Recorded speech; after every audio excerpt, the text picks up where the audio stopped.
have the great privilege of being joined by Colonel Douglas Macgregor, decorated combat veteran and author, and also former advisor to the U.S. Secretary of Defense. So thank you for coming back on. Well, thank you.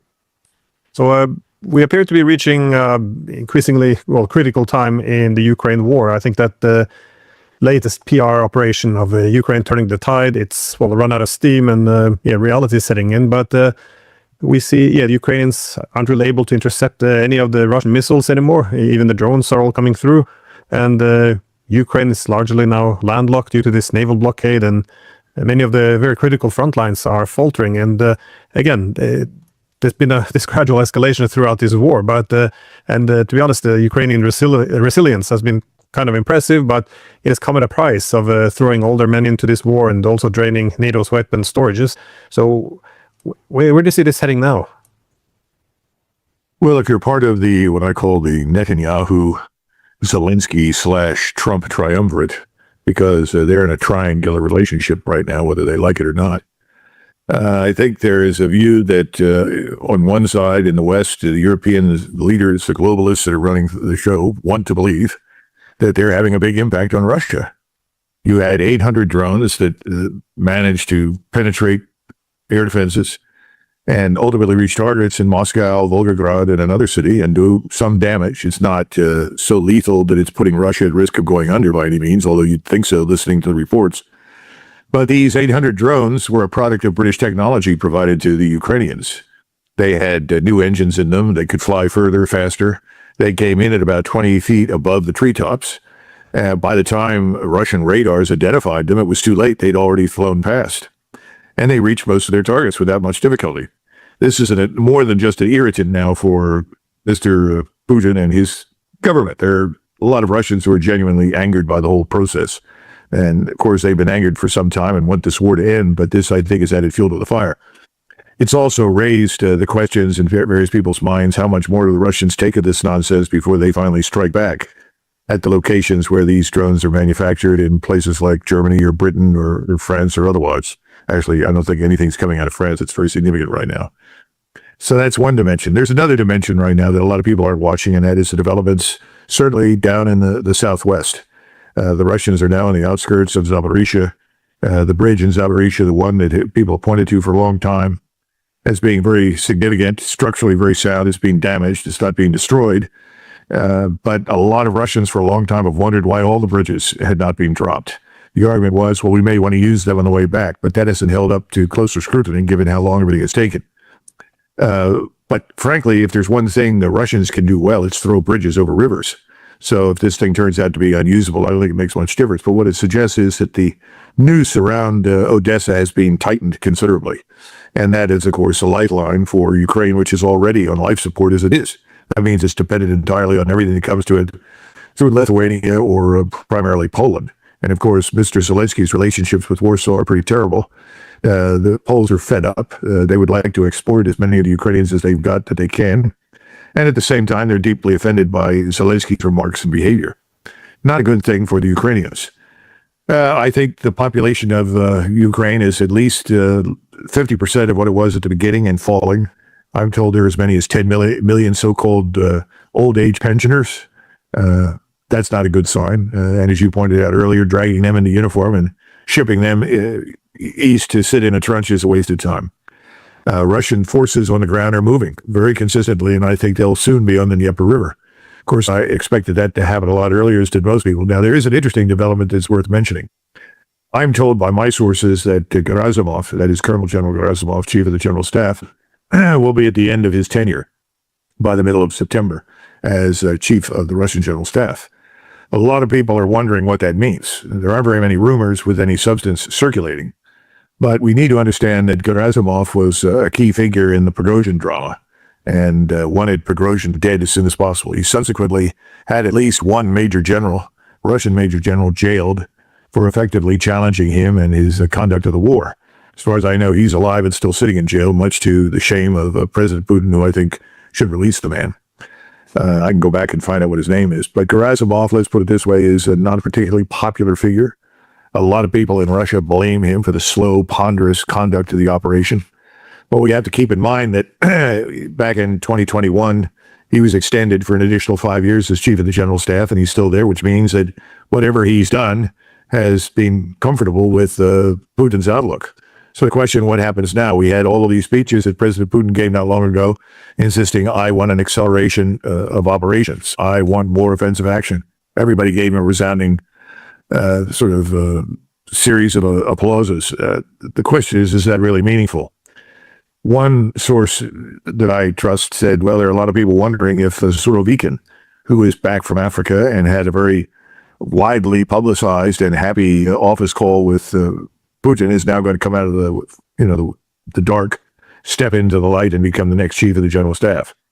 Others have said, no, he's an Air Force officer. That's very unlikely. They'll want another Army general. I don't know, but when this replacement is made, that will tell us a lot about where things are going to go from now on, because Gerasimov has always been associated with a sort of Soviet hangover, the slow, deliberate, methodical way to do business. And that's not something that Putin says he wants.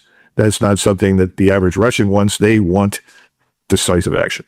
So I think when this decision is made, whoever shows up, that'll tell us a lot about where things are headed. But clearly, the Russians are now positioned with all the troops and all the equipment and all the capabilities they need to be very successful. And then finally, this fear of the Europeans entering the war, I don't think it's dissipated, but it has certainly lost some airspeed and altitude. I think there's a growing awareness that the Europeans aren't capable of putting up much and getting much into the fight. In fact, one of my sources tells me that they're more concerned about the use of modernized aircraft, potentially over Ukraine against Russian forces, and they're concerned about any ground force that might show up. And I think it's pretty obvious that since we're having trouble conducting one campaign down in the Middle East against Iran, and we're already running low on all the munitions and capabilities that we would like to have, that our Navy is already overstretched because it's much smaller than it has been in the past. It's very unlikely that if something were to happen in Ukraine, it would cause that state to finally collapse and Russian forces to cross the Dnieper River, that we would do anything, which means the Europeans would be on their own. And the real question is, would the Europeans do anything beyond what they've talked about? I don't think so. And I don't think so because I don't think the Poles would support it. The Polish population doesn't want it. The government is now sick of Zelensky. And if you don't have Poland firmly in your camp, willing to provide you with a base of operations, forget it. A lot of people don't realize that back in 1981, when they declared martial law in Poland in December, and they put Jaruzelski in charge, I'm talking about Moscow, that within a few weeks, there was a Politburo meeting involving Brezhnev and his colleagues, and Kulikov, who was really the Western Theater commander, Soviet commander. They called him the Warsaw Pact commander, but that was always a joke. There was never a building for the Warsaw Pact. The Warsaw Pact was a facade. It was the Soviet armed forces, and then you had non-Soviet forces inside Soviet armed forces. So Kulikov was in command of everything, and he gave up a very blunt speech at the time, and he said, any offensive operations by our forces against the West is now impossible. And everybody sort of sat up and looked, why? Well, very simple. Poland is in disarray. Poland is not a reliable base of support. We have to reckon with a very high possibility that if we were to launch an offensive, that the Poles would hinder it, would obstruct, would disrupt. So until we can be absolutely certain that Poland will be firmly in our camp and order is totally restored, we've got to forget any notion of offensive operations. Now, at the time, that was very sensitive intelligence, but it was true. And what's really funny is that we continue to talk right up until the bitter end, when the Soviet state falls apart, about this imminent Soviet offensive operation. And there was no chance whatsoever for that to happen after 81. So Poland is once again playing a very important role, and we should not ignore that. So whatever the German government or the British government or the French government or anybody else says, it's absurd. Forget it. Write it off.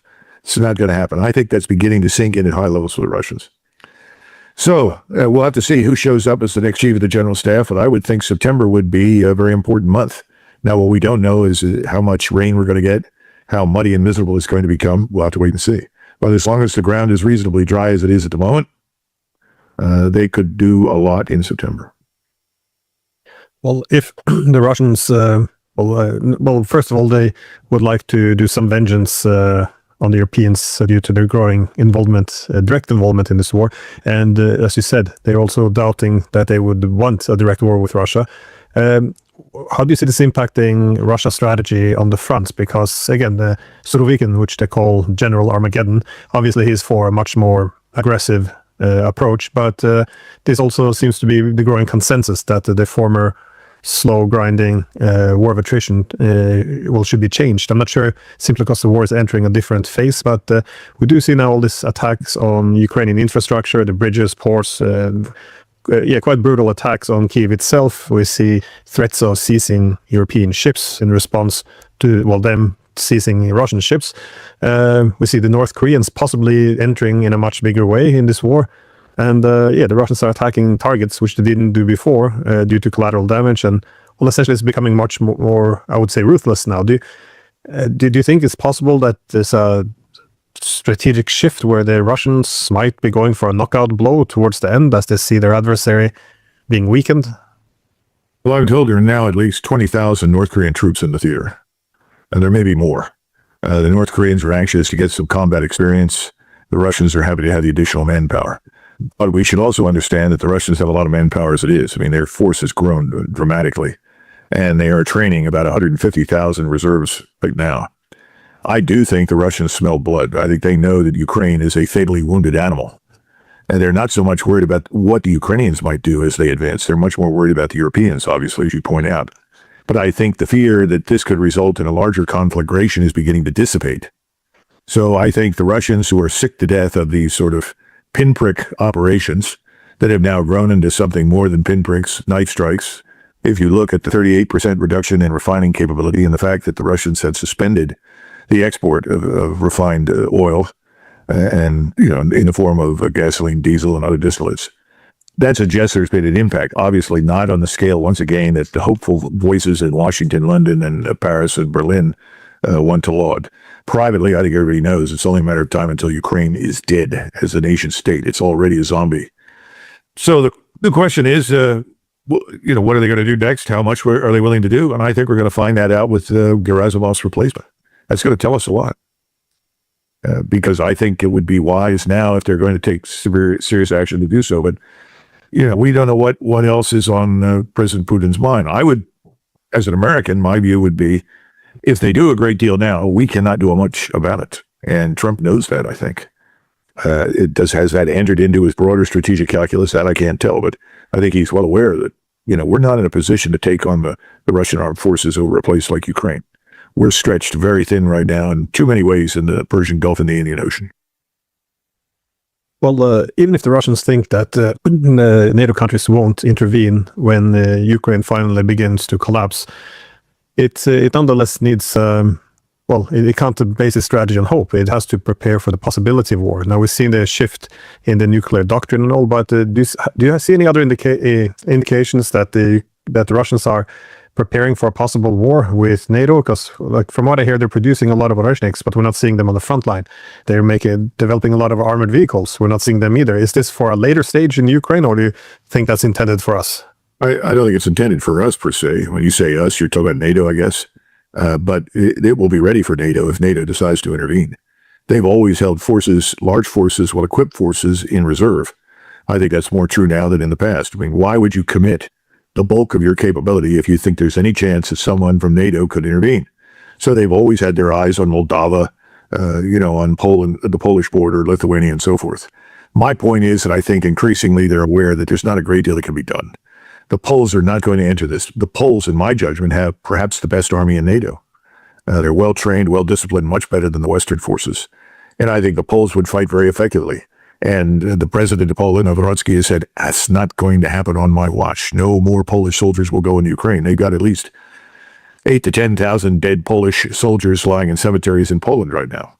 So I think it's made it very clear that's not going to happen. And again, if you don't have Poland with you, forget it. I mean, it's like saying, well, we're going to invade at this place called Normandy, but Britain's not available. I mean, it's literally that important. So if we understand that, if the Poles are not on board, it's not going to happen.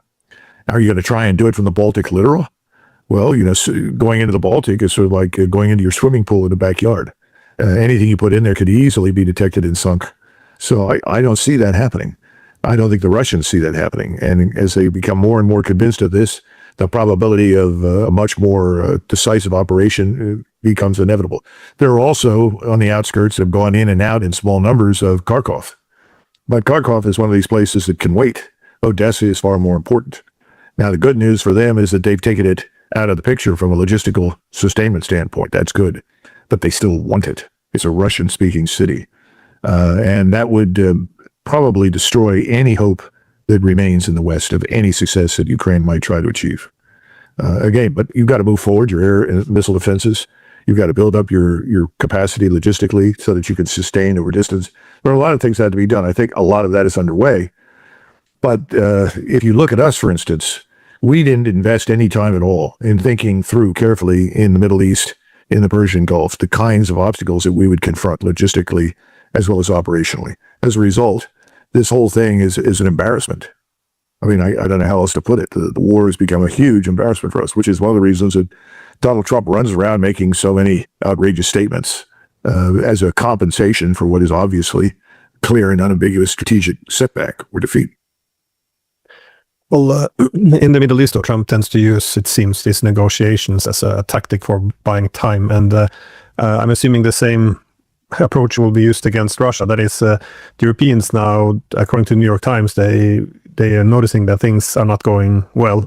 Again, this whole optimism from NATO seem to have been based solely on these attacks on the Russian civilian infrastructure. That is, wild bears, this e-commerce warehouses that, this is how we measured success, essentially. But now that many are recognizing that things are going wrong, there's some reports that the Europeans wouldn't mind the US to restart talks with the Russians. That would be a shift from last year, because then they were quite unhappy of any talks. But of course, the Europeans do not want an actual end to the war. I think the European leaders want a pause so they can reorganize, re-equip, and prepare the Ukrainians for another round in the war. But how do you see the possibility of restarting diplomacy? Because again, it's a bit like with the Iranians. Whenever things go very wrong, there's a tendency to reach out and seek to just start talks, either genuinely or to buy time. Well, if you're a Russian right now at the top and you're working for Foreign Minister Lavrov or President Putin or the current defense minister, the advice I think they would get is, look, set it up, let them talk, but pay no attention and prosecute this war with a vengeance. This is evidence for the weakness that we've identified. Now is the time to exploit it and strike it hard. That's what I think there are many Russians at very high levels telling their leaders. We can talk and talk and talk as long as they like. We know they're not sincere. There's no reason whatsoever for us to trust anything coming out of the mouths of any of the people currently in power. And oh, by the way, we Russians have been patient, waiting for these governments to fall. And clearly the government in Berlin is much, much closer to that than it has ever been before. That's very obvious. And there are a lot of Russians who are watching this carefully, I'm confident. I've already explained that Poland doesn't want anything to do with the war against Russia over Ukraine. Absolutely none. So if you're Russian, fine, talk. Let's get this on the road and get it done. Now, if you move down to the Middle East or to Persia or Iran, how many times do they have to be lied to before they finally say, well, this is pointless? I think it's over. And if you look at the new leadership, if you go through and look at the individuals who've been appointed to key positions inside Iran, and there are many articles out there, Artem Moini is an expert on this sort of thing, and he can explain in detail the backgrounds, but these are people who are hardly amenable to a negotiated settlement. I mean, these are people who've lost family members going all the way back to the Iran-Iraq war. And we in the United States, we never even bring it up. We don't even mention it. 500 to 750,000 casualties, hundreds of thousands of dead. And most of the people have relatives who fought in that war. It's as meaningful to them as, say, World War II was for us. I remember when we turned Okinawa, at least the sovereignty issue was resolved, and Okinawa was turned over to the Japanese, and the Japanese then agreed to let us stay. I think that's going to end pretty soon as well. It's a different subject. I think this whole overseas garrisoning construct is going to fall apart. We don't need it, costs too much, and nobody wants it. But the bottom line is that for the moment, I think the Iranian attitude is, screw you. We're not even going to bother talking to you. Now, I understand that Jared Kushner is insisting there are talks at lower levels. I have no idea what that means. And I have learned not to believe anything that he or Netanyahu or Witkoff or Trump say. I mean, I just don't. And then you have this emotional knee-jerk reaction to everything. The South Koreans would not support us in our position on Ukraine or something. And suddenly Trump pulls the plug on a joint exercise that we conduct on an annual basis with the South Koreans. He thinks he's punishing them. The people of South Korea would like us to get out. We've been there long enough. This government doesn't need us, doesn't want us. There is no imminent threat from North Korea because the Chinese will not tolerate it. They will not permit a war on the peninsula.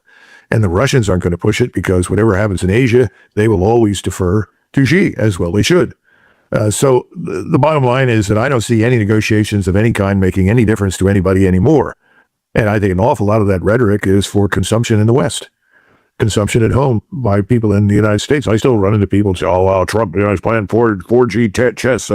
No, he's a genius. So you don't understand. He's creating a new architecture." Well, he's certainly contributing to the emergence of a new architecture, but it's certainly nothing that's necessarily in the interest of the American people. And it's destroying most of our partners, strategic partners in the region. So, it's frustrating dealing with people like that. But we have a lot of them. And until, sort of like this question, mein Führer, was mit dem endgültigen Sieg, in 1945. And Hitler looks at his person like, "What are you, an idiot?" and walks away. What about the inevitable victory? This is all crap. It's all going to collapse sooner rather than later. And I don't know how Donald Trump will deal with it. The smart way to deal with it is to recognize something that I hear all the time. And a friend just came back from northern New York. He was up along the border with Canada and down in Utica and Albany. He said, nobody up there even cares what happens in Iran. Nobody gives a damn. He said, what are we doing over there? They're all worried about what? Inflation, the rise in prices for everything.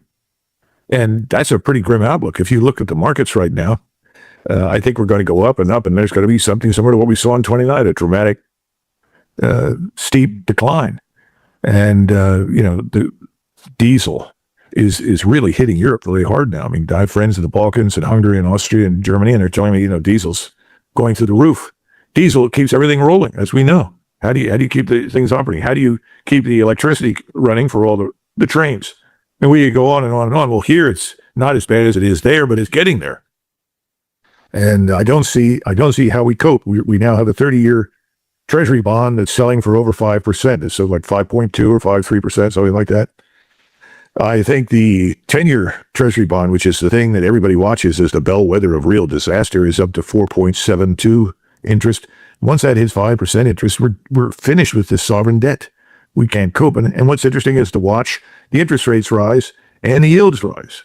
That doesn't happen normally. It's the opposite. One goes up, the other goes down. Not a good sign. I don't think Mr. Besson can play the shell game that he's been playing too much longer before, we're in trouble, real trouble.